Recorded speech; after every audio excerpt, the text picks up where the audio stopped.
Hey guys, it's me, Juan. I am here at the park in Beverly Hills. We are actually eating food out of the trash in Beverly Hills. There was a huge wedding party earlier today. It was really nice. I was gonna go live with y'all when I was hiking, but it wouldn't let me because there was no service up in the hills.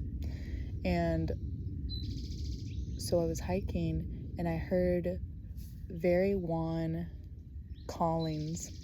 Like they were playing the drums and like a pan flute and like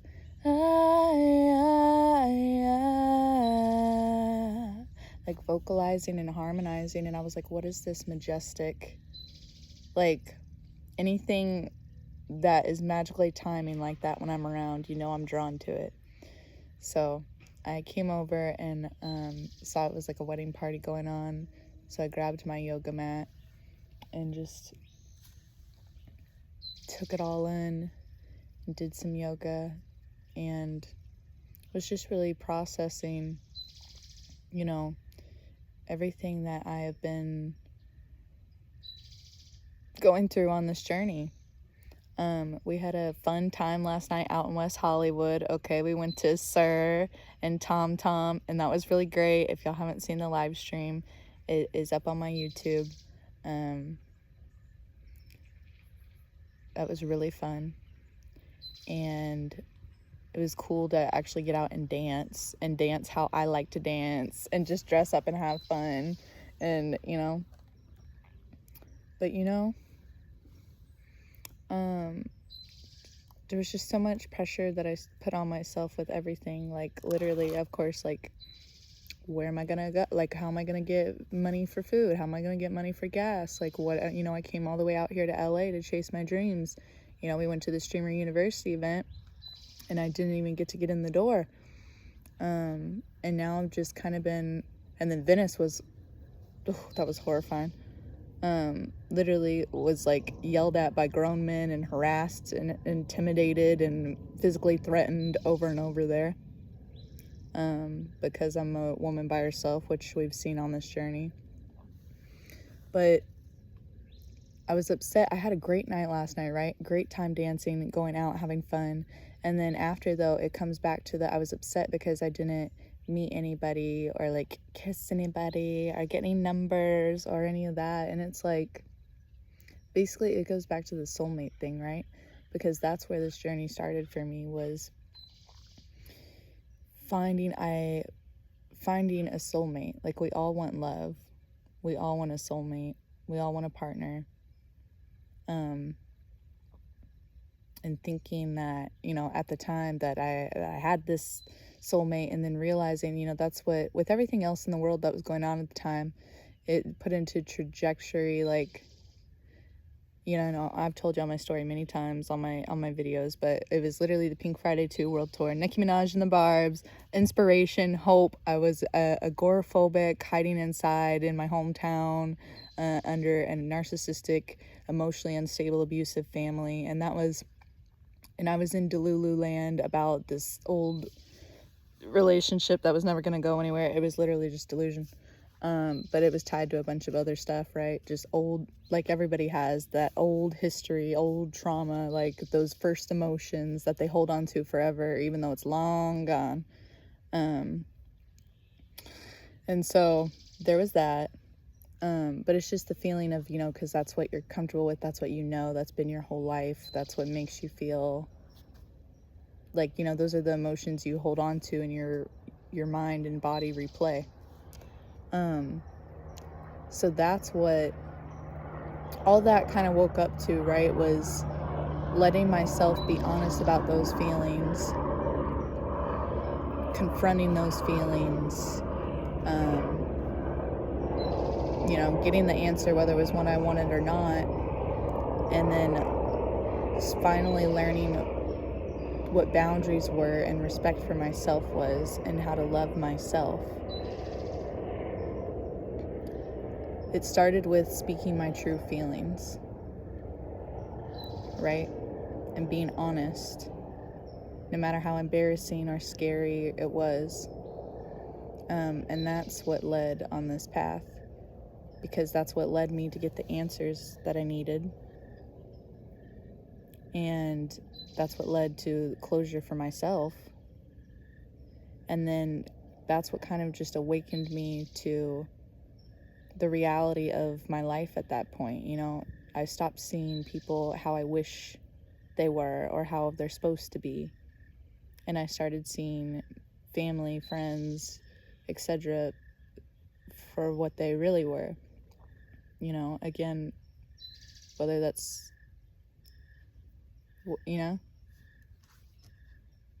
that's reality. Even if it's not the reality you wanted or anybody wants.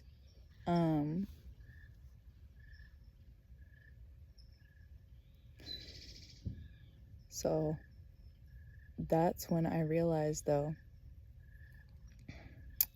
that it was just a very trying time for me to come out of that. And that was also when I stopped drinking, stopped hanging around the same people, I just basically went into retreat mode within myself, and relied, was reading my Bible and relied on myself and my faith, and my inspirations. And that's, of course, when I started watching streaming and was really into Kai Sinan and Mr. Beast and I Show Speed, and they gave me, hope and goals and, creation, like creative thinking and ideas. And that's when I started streaming, not long after that, after going through that mourning period. And it took me a while too to, stop with drinking and nicotine and antidepressants. Like, it took me a while to get off that. And so, like, I couldn't do, it was like a sole focus on detox of my body and mind and spirit. And then once I started to get healthy is really when I started to see things in a different light, because you weren't numbing yourself out and old memories came back and you could see things clearer and you could trust your judgment more. And there was nothing that anybody could point at, right? To, well, you do this, you do that, da da da da. Like, nothing to make you feel bad. And then learning what unconditional self-love was, and prioritizing myself and my heart and my life and my goals. Started working out, taking care of myself, and that's when I started streaming, because that gave me goals. I wanted to build a community. I wanted to connect. I wanted to, do fun things, meet people, grow. It gave me things to look forward to. So, and then in the process of that is when I started seeing myself differently, because I could, see, oh, I'm not all those horrible things that hurt people said about me. And I stopped, you overanalyze everything you do. And I was like, wow, I can be expressive. I can show emotion. I don't have to just be a robot. Like, there's nothing weird about me. There's nothing wrong with me.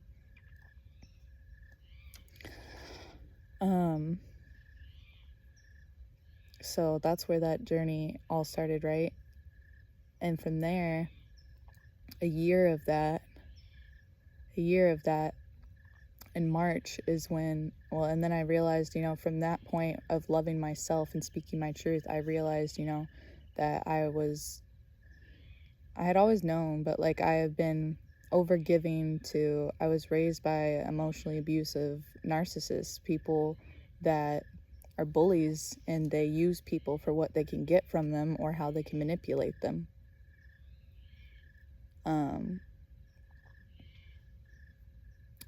And so from that, being used to that emotional instability and toxicity, just a family of women that were emotionally unstable and would drink and gossip to connect or manipulate you to do something for them, to be love. Just separating myself from that, and then realizing, when you're around that, those are the kind of bonds that you form romantically and friendship-wise, right? Because that's what feels normal to you. And so I spent that year, streaming with you guys and finding myself and learning to love myself. And I started setting boundaries and being like, don't contact me, and blocking people. And that was a really lonely, hard, I mean, it's still been a lonely, hard period because I've been doing this all on my own, but then I was still trapped in the home sector. So it was like I literally had to avoid, you know, what I could of the person I was living with. And I was like always afraid, like my body would shake, you know, like you just hear, as you're healing your inner child and remembering these memories, it's weird because it's like you're living it all over again. And so I was just in constant fear, and then trying to push myself out there with streaming and being afraid of that because, you know, I told y'all before, like the cyberbullying growing up and all that, and people from the past who still lurk around, like nobody that ever reaches out or like wants to know how you're doing, but they're just nosy, they just lurk around. So it makes you feel like, wow, the only people that are coming around are ghosts and demons, bro. And that's still the case. So it's really hard on me. It's hard to continue pushing through that, but as I meet kind people here and there, and people that are different, and people that are the type of people I want to be around, like I just keep fighting for that and fighting for myself. And that's why, you know, when I left in March and we ended up at ACL in Austin, I was like, I'm not going back. Like that whole year of like fasting and preparing, like, you know, working out and living off of nothing, like, and, you know, spending time without my phone, like all of that was like preparation for my getaway. And so when I left, and I spent that time at ACL. And at first it was like awesome, right? Because I was like, I'm free, I can do what I want. Like I don't have to, you know, I don't have to be around that drinking and chaos and heavy energy and depressing, like that weight anymore.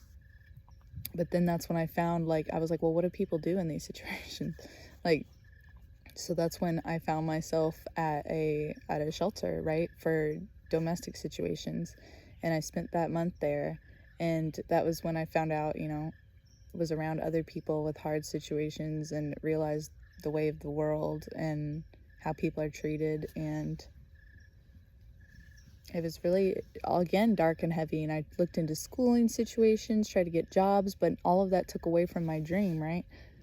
And my calling. Like I felt called to come to California. I felt called to stream. I felt called to do what little me always wanted, what I always wanted, to chase my dreams. Like you get one life, like, you know, you have to try.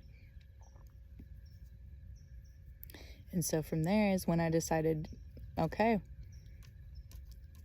let's do this. You're going to make the journey out to, and I was seeing the signs, you know, I've been following this. That's another thing too, with all this spiritual stuff, like, and taking care of myself when I'm grounded, when I'm spiritually connected, that's when you get clarity and you see the signs and you feel confidence and strength. And so it's like nothing else going on can take that away, because that's what's real. The other stuff is just pressure and noise and distraction and hurt people and blah, blah, blah, blah, blah. Like what's good is what's real. What you feel is what's real. So we made that long journey. I spent through the desert, through the beaches, and I would Uber for hours, you know, to get money. Some places there was like nothing, and I would like my meal a day, honey. That I've always kind of done that, but like that's been real. And got when we could get the gas and the time. And of course I tried to have fun in between to stay sane and to be myself and to continue to grow and to continue to socialize and put myself out there. Like you can't, you know what I'm saying? Like you can't get, but otherwise you wouldn't make it. Hello. And we were still doing our content creating. That's still our dream. And it still takes you, you know, to meet people and puts you in new situations. And so I continued doing all that and content creating and dreaming and hoping and wishing. And we made our way through these towns and we made it here to LA. First thing we got to do was go to the Streamer University.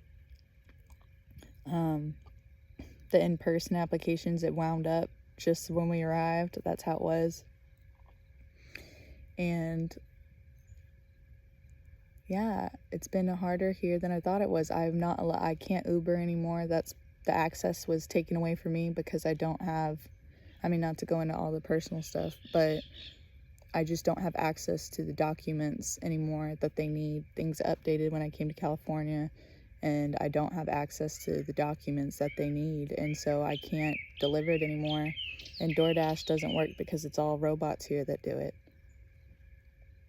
And so I was like, well, that gives me more time to focus on writing and, you know, chasing what I'm trying to do and taking care of myself. But it's been harder to take care of myself because I literally have no money. I'm running out of gas. I don't know where to go. The people are not very friendly. It's really aggressive. You could barely park anywhere. I came out here because this is where there was grass and trees. And just to be away from people who don't try to force you to give them attention or try to manhandle you. Like, people have no boundaries. They just touch you.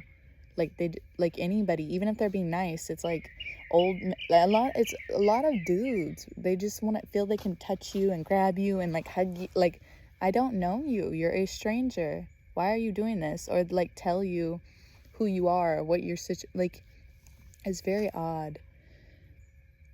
And that was another thing too in this whole awakening, right? Was the awareness of